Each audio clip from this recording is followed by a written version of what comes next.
मेरा नाम है ग्लोरी और आज की इस वीडियो में हम आप लोगों को बताने वाले हैं NCERT math class 9 chapter number 9।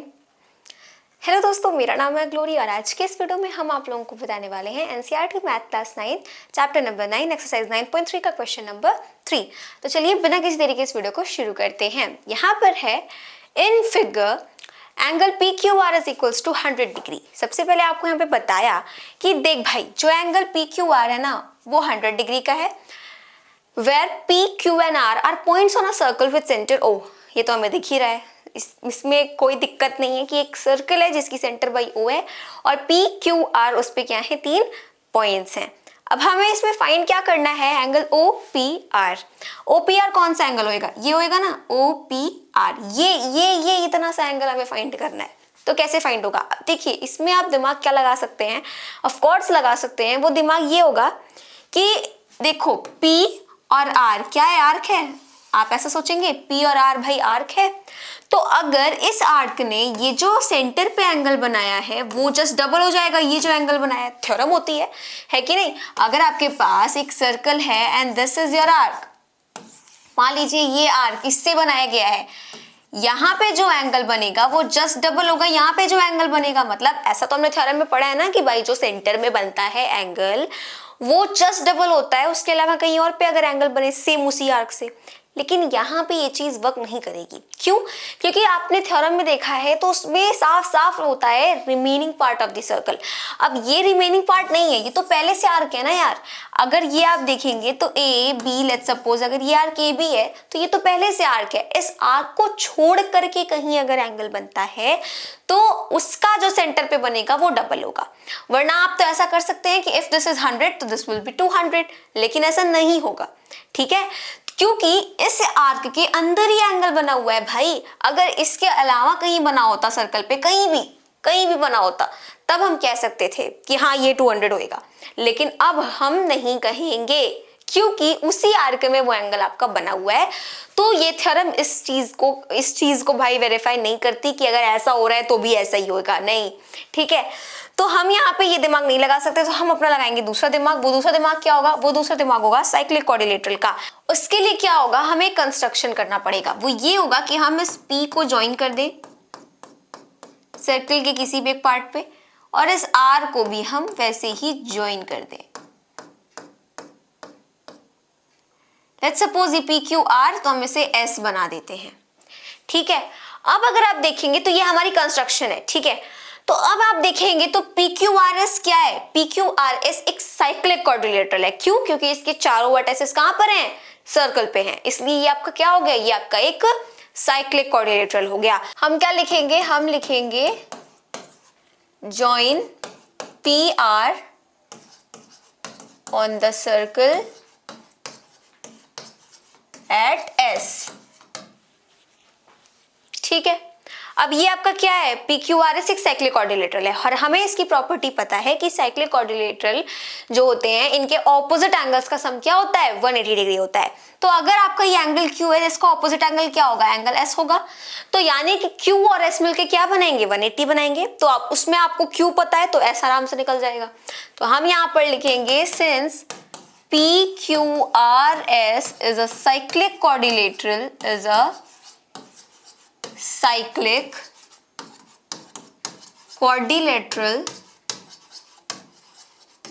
therefore इसलिए क्या होगा, इसलिए angle Q plus angle S will be equals to 180 degree, है ना। उसके बाद Q आपको पता है वो 100 है, S निकालना है 180, तो आपका एंगल S आ जाएगा कितना, 80 डिग्री। मतलब आपने ये एंगल फाइंड कर लिया जो कि कितना है, 80 डिग्री है। तो अब जैसा कि मैंने बताया था कि भाई आर्क को छोड़ के कहीं बनेगा तो वो थ्योरम काम करेगा। तो वही देखिए, ये जो PR आर्क है इसको छोड़ करके remaining part of the circle यहाँ पे बना है भाई 80, तो इसका डबल जस्ट कहाँ पे बनेगा, सेंटर पे बनेगा। सिंपल सी चीज है। तो इसलिए आपका एंगल POR क्या होगा, 80 का जस्ट डबल होगा जो कि होएगा आपका 160 डिग्री। तो हम यहाँ पर क्या लिखेंगे, हम यहाँ पर लिखेंगे since the angle subtended by an arc on the circle, by an arc on the center of a circle is double the angle subtended at any point on the remaining part of the circle.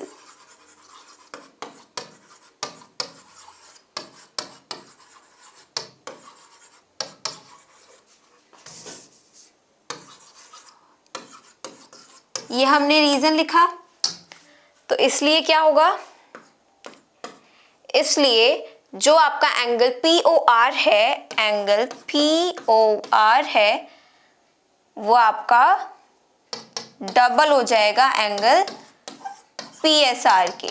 तो इसलिए angle POR will be equals to 2 into 80 which will be 160 degree. तो ये आपका आया 160 degree. इसको find करके क्या हुआ, अगर आप ध्यान से देखेंगे तो POR क्या है, एक ट्रायंगल है। POR क्या है, एक ट्रायंगल है।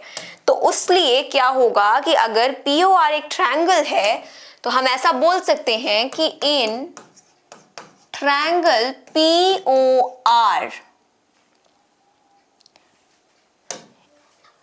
Angle RPO is equals to angle ORP.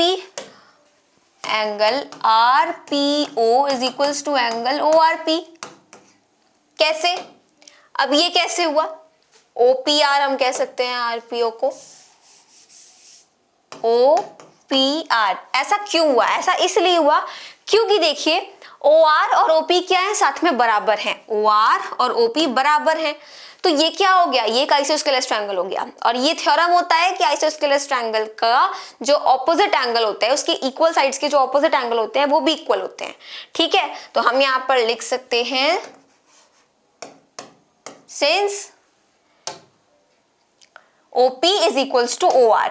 अब OP और OR क्यों बराबर होंगे, अरे भाई इसलिए बराबर होंगे क्योंकि वो सेम सर्कल की रेडियाई हैं, radii of the same circle.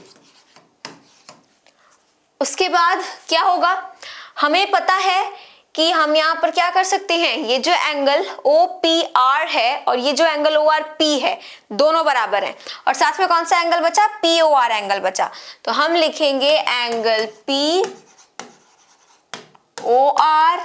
Plus angle OPR plus angle ORP is equals to 180 degree according to angle sum property of triangle। angle sum property of triangle, तीनों एंगल का सम 180 होता है। तो अगर मुझे पता है कि OPR और ORP बराबर हैं तो मैं क्या कर सकती हूँ, इसकी वैल्यू लिख सकती हूँ 160 डिग्री, और मैं इस OPR को ऐसे ही रहने दूं और इस ORP को मैं रिप्लेस कर दूं OPR से, क्योंकि हैं तो दोनों बराबर ही। तो हम यहाँ पे लिख सकते हैं एंगल OPR, इसको मैंने इससे रिप्लेस कर दिया क्योंकि अगर ये x होगा तो ये भी x होगा। उसके बाद हम लिखेंगे 180। अब ये दोनों ऐड होंगे तो 2 एंगल OPR बनेगा, 2 एंगल OPR। ये इक्वल्स टू किधर साइड जाएगा, तो 180 माइनस 160, तो 2 angle OPR which will be 20 degree. तो एंगल OPR क्या हो जाएगा, सिंपली उधर जाएगा तो 10 डिग्री आ जाएगा। यानी कि दिस इज योर आंसर, जो हमसे पूछा था कि ये जो एंगल OPR है ये क्या होगा, ये होगा आपका 10 डिग्री का। ठीक है, so this was question number 3। देखिए इसमें हमने करा क्या, सबसे पहले तो हम यहाँ पे ये जुगाड़ नहीं लगा सकते थे क्योंकि उस आर्क में ही ये एंगल बना हुआ है ना, तो हम ये जुगाड़ नहीं लगा सकते कि this will be 200 degree. Okay, और वैसे भी अगर ये 200 डिग्री ये कैसे होगा, आप खुद सेंस लगाइए। POR इन तीनों एंगल्स में, अगर ये ट्रायंगल है तो तीनों एंगल का सम 180 होना चाहिए ना, यहाँ तो एक ही 200 है, वो तो पॉसिबल नहीं है। ठीक है। इसलिए अब यहाँ पे हमने क्या किया, P को ज्वाइन कर दिया और R को ज्वाइन कर दिया कहाँ पे, S पे। अब हम ऐसा बोल सकते हैं कि हाँ इसका डबल ये होगा क्योंकि ये अदर देन आर्क है, remaining part on the circle है। तो हमने क्या किया, इसको 80 कैसे बताया, क्योंकि ये साइक्लिक क्वाड्रिलेटरल था, सम 180 होता है, इसलिए ये 80 आ गया। इसका डबल अब हमने 160 बता दिया। क्योंकि ये एक ट्रायंगल था तो इन तीनों का सम 180 डिग्री होगा। अब जब 180 डिग्री होगा तो उसमें ये और ये बराबर होंगे। क्यों बराबर होंगे, क्योंकि ये एक आइसोस्केलेस ट्रायंगल है। आइसोस्केलेस ट्रायंगल क्यों है, क्योंकि OP और OR बराबर है। OP और OR क्यों बराबर है, क्योंकि ये सेम सर्कल के रेडियाई है। अब रेडियस तो भाई कहीं भी बना लो बराबर ही होएगा ना, तो यहाँ पे आपका क्या आ गया, 10 डिग्री आ गया। Okay, so this is question number 3। मिलते हैं अपनी अगली वीडियो में, तब तक के लिए मेरे सभी दोस्तों को मेरी तरफ से जय हिंद, जय भारत।